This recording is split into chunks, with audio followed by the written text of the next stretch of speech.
दोस्तों 2024 Hollywood movies के लिए काफी ठीक ठाक ईयर साबित हुआ, लेकिन 2025 इससे भी कई ज्यादा एक्साइटिंग ईयर साबित होने वाला है मूवीज रिलीज के मामले में, जहां पर हमारी कई सारी फेवरेट फ्रेंचाइज, सीक्वल्स और कई सारी नई यूनिक मूवीज रिलीज होने वाली हैं। और आज की इस वीडियो में हम उनमें से सबसे बेस्ट टॉप 10 मूवीज के बारे में बात करने वाले हैं, जो आपको आपकी फेवरेट मूवीज की रिलीज डेट मार्क करने में हेल्प करेगी। तो फिर देर किस बात की।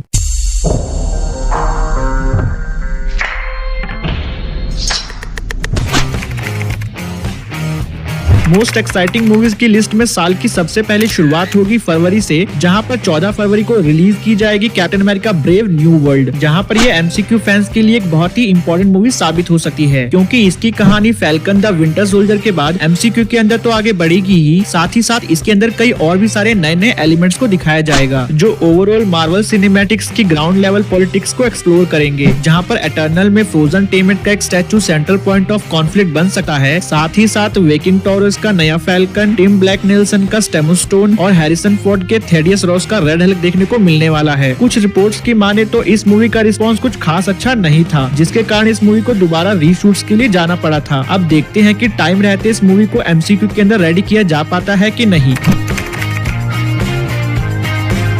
इसके बाद अगले साल रिलीज होने वाली सबसे बेहतरीन मूवीज की लिस्ट में नंबर आता है मिकी 17 का, जो रिलीज होगी 18 अप्रैल 2025 को। और ये बेसिकली ठीक 5 साल बाद ऑस्कर विनिंग डायरेक्टर बॉन जून हुन, जिन्हें ऑलरेडी पैरासाइट के लिए अवार्ड मिल चुका है, उनकी डायरेक्टेड मूवी होने वाली है। एल्बर्ट आइंस्टाइन की साइंस फिक्शन नॉवल मिकी 7 पर बेस्ड ये मूवी साइंस फिक्शन तो होगी ही, बट साथ ही साथ ये एक बहुत ही बड़ी फिलोसॉफिकल कमेंट्री भी होगी, जिसमें रॉबर्ट पैटिंसन यानी मिकी को एक एक्सपेंडेबल एम्प्लॉय के रूप में दिखाया जाएगा, जो मरता है तो उसकी नई बॉडी को रिक्रिएट किया जाता है उसके काम को करवाने के लिए। अब मैं इस कहानी के बारे में ज्यादा तो नहीं जानता, बट ट्रेलर देखने के बाद तो ऐसा ही लग रहा है कि ये लाइफ कॉन्शियसनेस और एक्सप्लोटेशन को एक्सप्लोर करेगी। साथ ही साथ इस मूवी में हमें रॉबर्ट पैटिंसन का एक नया ही लुक देखने को मिलेगा, जो अपने आप में ही काफी ज्यादा इंटरेस्टिंग होगा।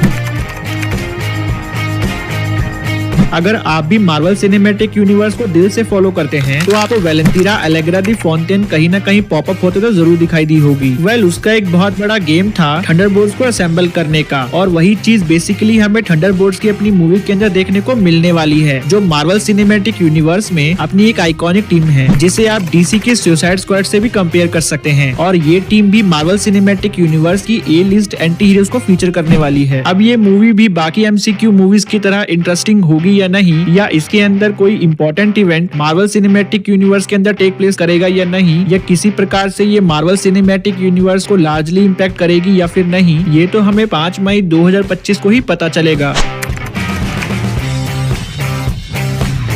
मिशन इम्पॉसिबल फ्रेंचाइजी हॉलीवुड की कुछ ऐसी फ्रेंचाइजीज में से एक है, जिसकी इतनी ज्यादा सीक्वल होने के बावजूद भी कोई भी मूवी कहीं से भी फीकी नहीं लगती। और टॉम क्रूज के हमेशा मूवीज के अंदर अलग अलग रियल लाइफ स्टंट वाले कारनामे तो हमें हमेशा अपनी सीट के एज पर ला देते हैं। ऐसा ही कुछ हुआ था mission impossible dead racking part 1 के अंदर, जो रिलीज हुई थी 2023 में। इसके अलावा इस मूवी के अंदर हमें AI विलन एंटिटी को भी इंट्रोड्यूस किया गया था, जिसका फुल ऑन सामना हमें मिशन इम्पॉसिबल फाइनल रैंकिंग के अंदर 23 मई 2025 को देखने को मिलेगा, जिसे पहले mission impossible dead racking part 2 बुलाया जाना था। इस मूवी के अंदर भी अपनी स्टंट्स की लेगेसी को टॉम क्रूज एक लेवल और ऊपर ले जाने वाले हैं, और एक स्पेशल प्लेन वाले सीक्वेंस को इस मूवी के अंदर शोकेस किया जाएगा। बट कुछ रिपोर्ट्स के हिसाब से ये बेसिकली ईथन हंट की एक मिशन इम्पॉसिबल कहानी का एंड होने वाली है, और ईथन हंट को एक फेयरवेल साबित होगी, जिसके लिए पर्सनली मैं भी काफी एक्साइटेड हूँ।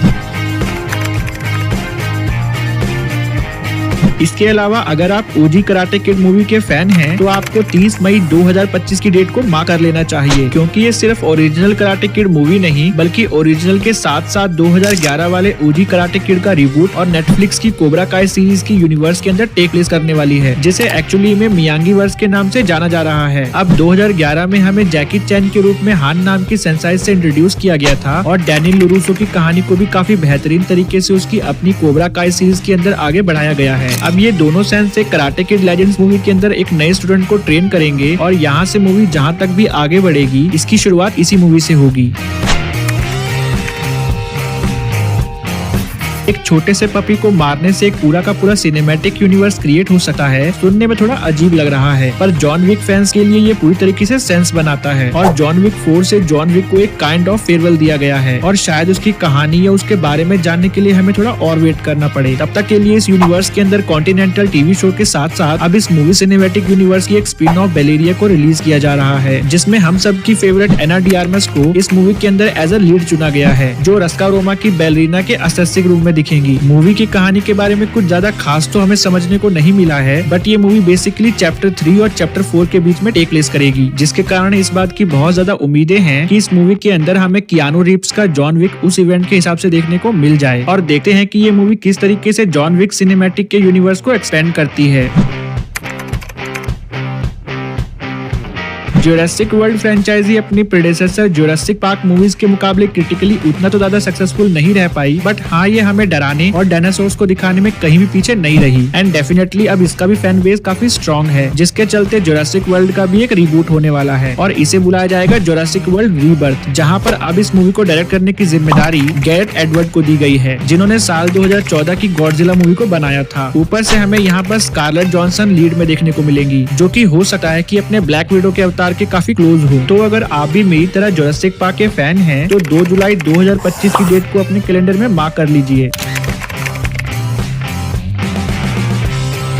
जेम्स गन एक बार फिर से कोशिश कर रहे हैं डीसी मूवीज के अंदर जान फूकने की, और उनकी पहली कोशिश हमें सुपरमैन के रूप में 11 जुलाई 2025 को देखने को मिलेगी। और ऐसा करने में वो सक्सेसफुल हो भी सकते हैं, क्योंकि इस बात की गारंटी हमें रिसेंटली ड्रॉप ट्रेलर के अंदर देखने को मिली है, जिसमें सुपरमैन और उसके यूनिवर्स से जुड़े हुए बहुत ही ब्राइट एस्पेक्ट को इस ट्रेलर के अंदर बहुत ही शानदार तरीके से दिखाया गया है। साथ ही साथ यंग सुपरमैन जिसे डेविड कॉरन स्वेट प्ले करेंगे, उसकी कहानी के साथ साथ पूरे के पूरे नए डीसी सिनेमैटिक यूनिवर्स के कई सारे कैरेक्टर्स और कॉन्सेप्ट का इंट्रोडक्शन भी होने वाला है। तो एज अ डीसी फैन ये मूवी आपके लिए बहुत इंपॉर्टेंट होगी, जिसके लिए आपको 11 जुलाई 2025 की डेट को मार्क कर लेना चाहिए। इनके साथ साथ मार्वल फैंस के लिए भी काइंड ऑफ रिबूट देखने को मिलने वाला है, जहां पर the Fantastic Four First Step को actually officially Marvel Cinematic Universe के फैंटास्टिक फोर्स के रूप में जुलाई 25 को रिलीज किया जाएगा, जिसके अंदर मेन फैंटास्टिक फोर को Pedro Pascal, Vanessa Kirby, Joseph Quinn और Ebon Moss-Bachrach main characters को प्ले करते हुए नजर आएंगे। और अगर इसलिए आप इस मूवी को मिस नहीं करना चाहते, तो 25 जुलाई का डेट मार्क कर लीजिए। इसके अलावा इन सब के बीच में जेम्स कैमरन अपनी अवतार फ्रेंचाइजी को भी लेकर आगे बढ़ रहे हैं, जहां पर वे ऑफ वाटर पहली अवतार जितना तो क्रिटिकली सक्सेसफुल साबित नहीं हो पाई थी, बट डेफिनेटली इसके कैरेक्टर डिजाइन, प्रोडक्शन डिजाइन और सीजीआई की टेक्निकलिटी और सुपीरियरिटी ने इस मूवी को एक बार फिर से सबके बीच में चर्चा का विषय बनाया था। और अब इस मूवी के थर्ड पार्ट को रिलीज होने में ज्यादा टाइम नहीं लगेगा, जिसके कारण ये 19 दिसंबर 2025 को रिलीज हो सकती है, जहाँ पर फायर एंड ऐश का मतलब ये है कि यहाँ पर हमें एक नया ट्राइब देखने को मिलेगा, जो नावी की एक नई रेस होगी, और अपेरेंटली एक्ट्रेस उना चैपलिन इस रेस को लीड करेंगी। और अगर कोई डिले नहीं हुआ तो होपफुली इस मूवी को अगले साल रिलीज कर दिया जाएगा। सो गाइज, ये थी आज की वीडियो। मैं उम्मीद करता हूँ कि आपको आज की वीडियो पसंद जरूर आई होगी, और अगर आपको आज की वीडियो पसंद आई है तो प्लीज वीडियो को लाइक जरूर करिएगा। कमेंट्स में आप बताइए कि आपको आने वाली 2025 में कौन कौन सी मूवीज के लिए एक्साइटमेंट है। अगर आप इस चैनल पर नए हैं तो प्लीज चैनल को सब्सक्राइब कर लीजिए, क्योंकि हम ऐसी ही ऑसम वीडियोस को इस चैनल पर लाते रहते हैं। मैं जल्द ही आपको एक नई वीडियो में देखने को मिलूंगा। तब तक के लिए thank you for watching. See you in the next video. Till then take care. Good bye.